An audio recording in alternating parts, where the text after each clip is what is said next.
اب میرے دادا کی بات ہے، میرے دادا اب قابل سوچ بات ہے، آپ صاحب عقل ہیں، صاحب سوچ، صاحب فہم ہیں. میرا ایک سوال ہے آپ سے کہ میرے دادا 1886 میں پیدا ہوئے اور 1952 میں آپ کا وصال ہوا. اب 1952 میں وصال ہونے والے بندے کا بارے میں یہ بہتان لگانا کہ اس نے نبوت کا دعویٰ کیا، نعوذ باللہ من ذالک. اب انتقال کے بعد اس نے دعویٰ کر دیا. یہ اب جو 75 سالہ میری زندگی اس پختونخوا کے اندر، اس پاکستان کے اندر جو ہجرت کر کے میرے بزرگ کی سرزمین کو آئے تھے، اس 75 سالہ زندگی میں کیا کوئی ایک ثابت کر سکتا ہے؟ کیا کوئی بتا سکتا ہے؟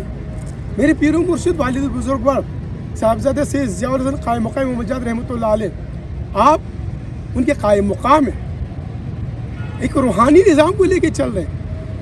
انہوں نے میرے جو والد بزرگوار کے جو والد تھے دادا سید صدیق حسین، آپ کی زندگی میں آپ کے دست مبارک پر 700 سے زیادہ ہندوؤں نے، پنڈتوں نے، بڑے بڑے انہوں نے اسلام قبول کیا. آج بھی الحمدللہ میرے والد بزرگوار کے ہاتھ پر 1999 کی سن میں 5000 سے زائد گھرانوں نے اسلام قبول کیا ہندوستان کے اندر. تو ہم کس کا کلمہ پڑھا رہے ہیں؟ ہم ان کو کیا بتا رہے ہیں؟ اچھا، آپ کا اصل ایجنڈا کیا ہے؟ دیکھیے، ہمارے اصل ایجنڈا حضور نبی کریم صلی اللہ علیہ وسلم کی وعدے تغز الہند کو تکمیل تک پہنچانے کے لیے یہ اسلام کی نشاط ثانیہ کا مرکز پاکستان ہے. یہ 27 رمضان مبارک کو اللہ نے اس کی تخلیق کی ہے. اس کے بننے کا مقصد ہی یہ ہے. پاکستان کا مطلب کیا؟ لا الہ الا اللہ. تو پاکستان کا مقصد کیا؟ محمد الرسول اللہ. اب محمد الرسول اللہ کے وعدے تغز الہند کو تکمیل تک پہنچانے کے لیے ہم پاکستان کی فوج اور پختون کو، یہ جو امام مہدی علیہ السلام کے لشکر کے سپاہی ہیں، ان کو ملا کر ان میں اتحاد پیدا کر کے ان باطل طاقتوں کے مد مقابل کھڑا کرنا چاہتے ہیں. یہ شیطانی طاقت ہے ہمیں، چونکہ حدیث مبارک میں آیا ہے کہ امام مہدی علیہ السلام کو جب لشکر پاکستان کی فوج اٹھے گی وہ ہندوستان کے برسر اقتدار طبقے کو زنجیروں میں جکڑے گی. تو یہ ہمیں کفر کے فتووں میں جکڑ لیں تاکہ وہ ایجنڈا جو ہندوستان کا ہے، کیونکہ یہ جب میں نے قرآن پہ ہاتھ رکھ کر پریس کلب میں، نیشنل پریس کلب اسلام آباد میں کہا، تو یہ کہتے ہیں کہ ہم قرآن پہ ہاتھ رکھنا نہیں مانتے، درود شریف نہیں مانتے. تو ان کا ایجنڈا کیا ہے؟ یہ تو محمد مصطفیٰ کے امتی نہیں، یہ تو مودی کی جو ہے پیروکار ہے، جو اللہ کے قرآن کو نہیں ماننے اور نبی کے درود و سلام کو نہیں ماننے. تو ہمارا ایجنڈا صرف اور صرف اتحاد بین المسلمین. اپنا مسلک چھوڑو مت، دوسروں کا مسلک چھیڑو مت. اور پاکستان کی فوج جس کے ساتھ آپ دیکھ رہے ہیں، آج پوری دنیا میں آپ دیکھیں، میں ایک بات آپ سے کھل کے کرنا چاہتا ہوں، پوری دنیا کے اندر آپ دیکھیں، ہندوستان کے اندر ہندوستان کا مذہبی حلقہ اپنی فوج کے بالکل شانہ بشانہ کھڑا ہوا ہے. اسرائیل کا مذہبی حلقہ اپنی فوج کے بالکل شانہ بشانہ کھڑا ہوا ہے. امریکہ کا، جتنے بھی یورپین ممالک ہیں، ان کا مذہبی حلقہ اپنی فوج کے شانہ بشانہ کھڑا ہوا ہے. اب پاکستان کے مذہبی حلقے کو فوج کے خلاف کھڑا کر دیا جا رہا ہے. نعوذ باللہ من ذالک کہ بھئی یہ مودی کا نہیں لشکر، یہ مودی کا لشکر ہے. بھائی یہ مودی کا نہیں ہے، یہ محمد مصطفیٰ کی امام مہدی کا لشکر ہے. یہ ڈالر کی جنگ نہیں ہے، یہ روحانیت کی جنگ ہے. یہ پاکستان فوج کو بدنام کر رہے ہیں. ہم یہ پیغام دیتے ہیں، پاکستان فوج کو بھی یہ پیغام دیتے ہیں. ہم توقع کرتے ہیں آپ جو آرمی چیف ہے سید عاصم منیر سید ہے، ہم توقع کرتے ہیں اس چیز کی کہ وہ اس جو سیدوں کا جو مشن ہے، جو آل محمد کا جو مشن ہے، حضرت امام مہدی علیہ السلام کے لشکر کو متحد کرنے کا جو مشن ہے، یہ مشن دراصل اسلام کی نشاط ثانیہ پاکستان کے قیام کا مقصد ہے. پاکستان قیام اسی لیے ہوا ہے. اس قیام کے مقصد کو پورا کرنے کے لیے ہم اٹھے ہیں. اور یہ شیطانی طاقتیں ہمیں جکڑنا چاہتے ہیں. اور انشاءاللہ اللہ کی رحمانی طاقت، اللہ کی کن فیکون کی طاقت، اللہ کی وہ قہاریت کی طاقت، اللہ کی وہ رحمانیت کی طاقت، وہ جو ستار ہے، وہ غفار ہے، وہ ایک وقت آئے گا ان کو پلٹ کے رکھ کر اسلام کو غالب کر دیں گے. اچھا، آپ کے خیال میں اس کا حل کیا ہے؟ دیکھیے، اس کے سادہ حل ہے.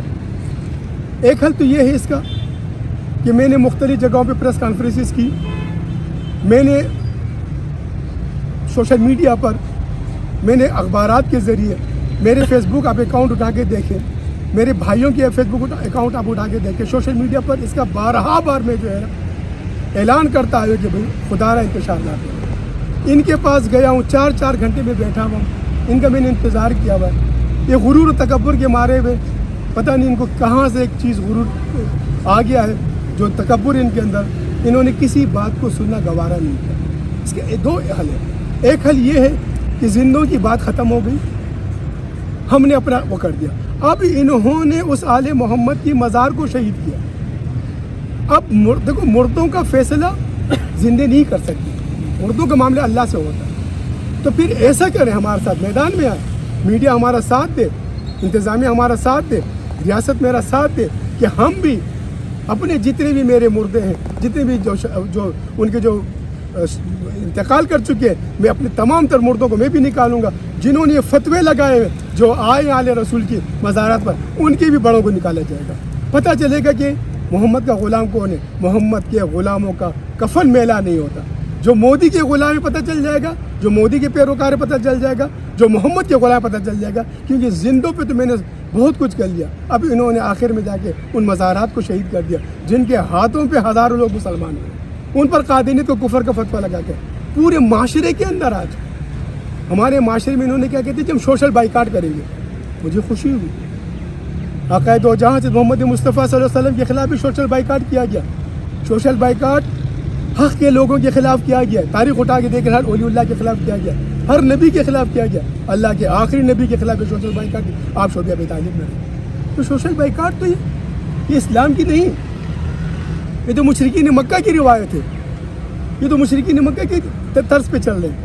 آج پورے مردان کے اندر جتنے بھی میرے رشتہ دار ہیں، جتنے میرے چاہنے والے، یہ ان کے پاس ایک کے پاس جا کے کہتے ہیں اگر تم نے ان لوگوں سے تعلق رکھا ہم تمہیں بھی کفر کا فتویٰ لگا دیں، ہم تمہیں بھی کافر کر دیں۔ یہ ظلم کر رہے ہیں، یہ ظالم ہے۔ فقطیا دابر قوم الذین ظلموا، ظالم قوم کی دوبر کٹے گی، اللہ کے ہم کھائیں گے۔ تو میدان میں آ جاتے ہیں، نکالتے ہیں، بتا دیتے ہیں پوری دنیا کے سامنے۔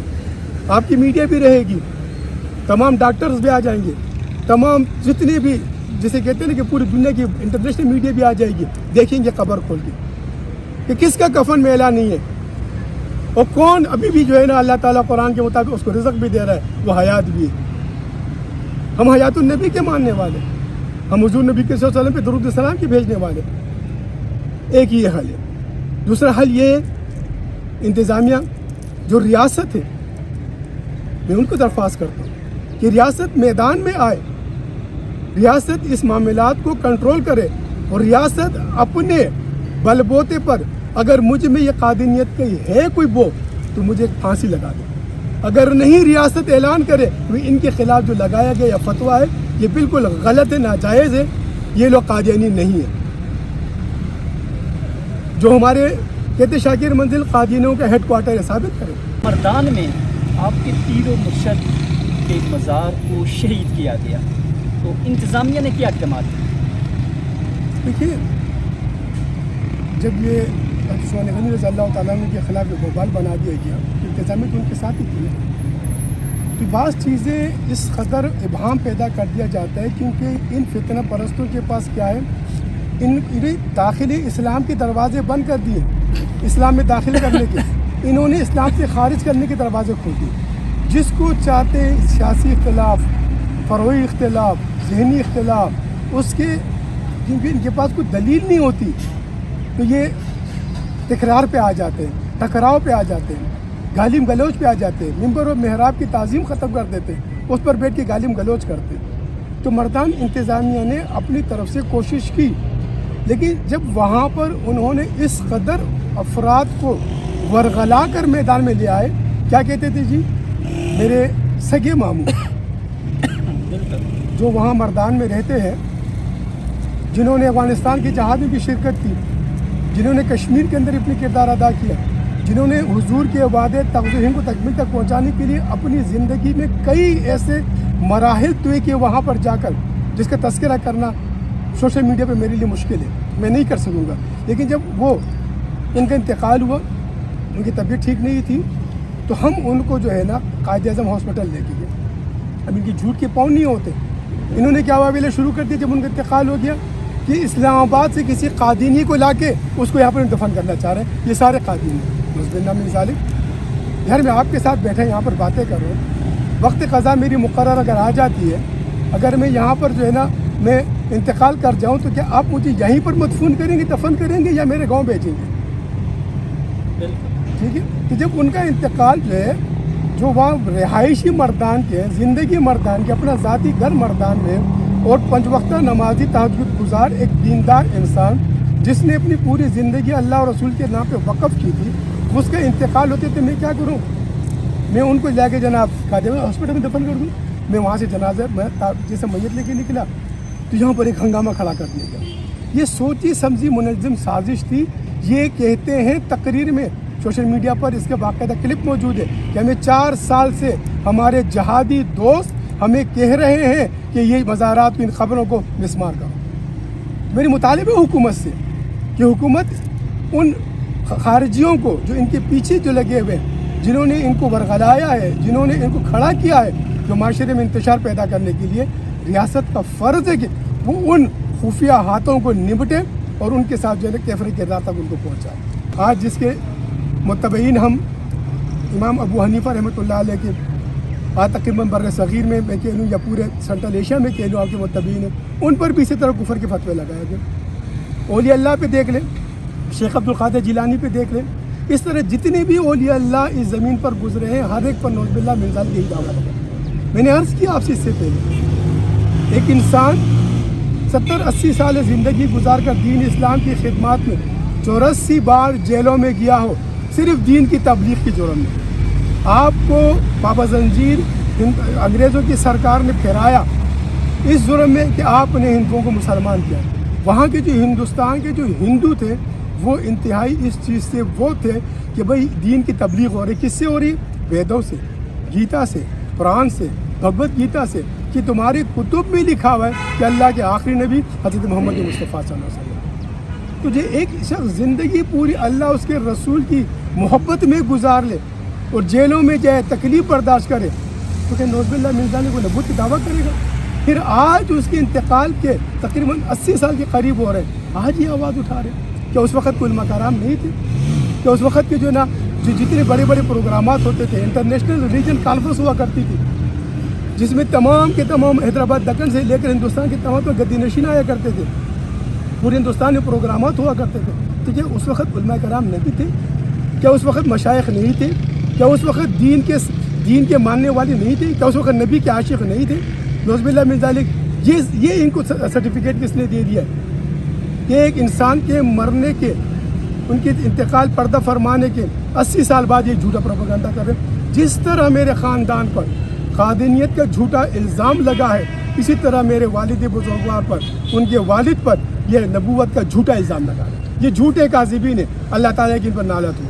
یہ جتنے بھی الزامات لگائے گئے, کیا ان کے کوئی ایویڈنس ثبوت بھی پیش کیے گئے, یا ویسے اس طرح لوگ مطلب باتیں کرتے ہیں, ایک ہجوم اکٹھا ہو جاتا ہے, یہ اس طرح ہوا کہ الزامات کے ایویڈنس انہوں نے دیے ہیں کسی عدالت کو؟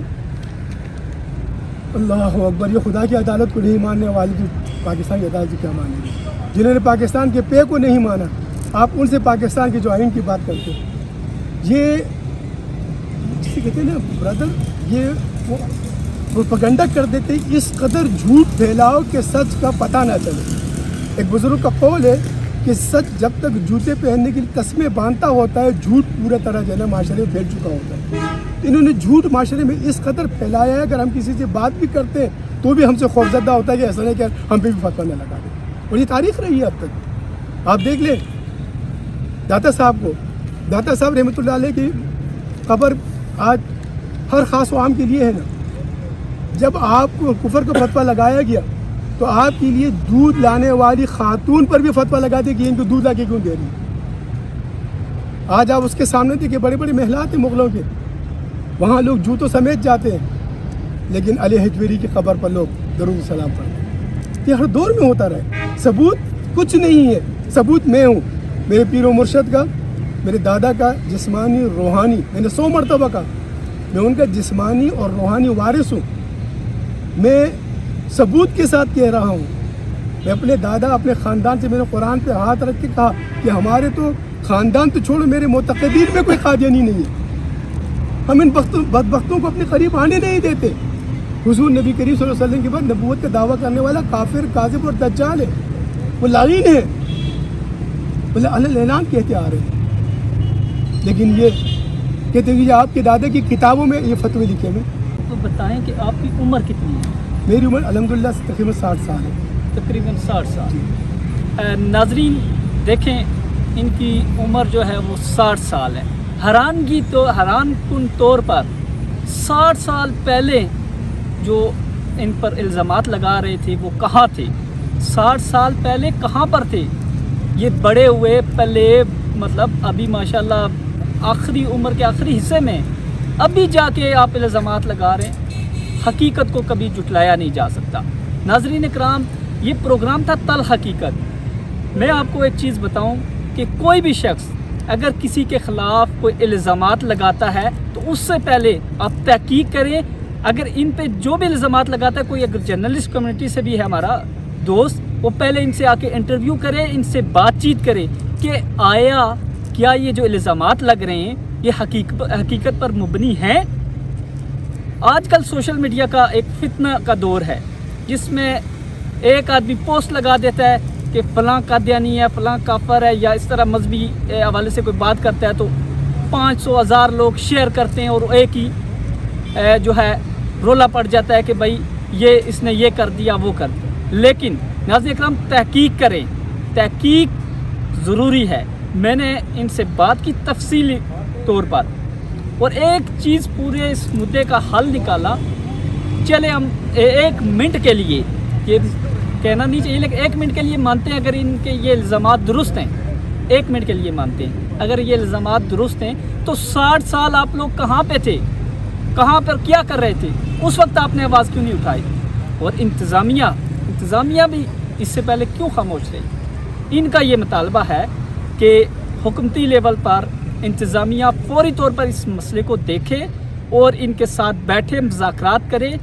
انہوں نے یہ کھلا چیلنج کیا ہے کہ اگر میرے پہ جو الزامات لگائے گئے ہیں اگر ثابت ہو جاتے ہیں تو انہوں نے کہا کہ مجھے پھانسی دی جائے۔ ناظرین اکرام، پروگرام تلخ حقیقت کے ساتھ اپنے میزبان طارق رقیب عباسی کو دیجیے گا اجازت۔ انشاءاللہ کسی نئے ٹاپک کے ساتھ، کسی نئی شخصیات کے ساتھ آپ کی خدمت میں حاضر ہوں گے۔ تب تک کے لیے اللہ حافظ۔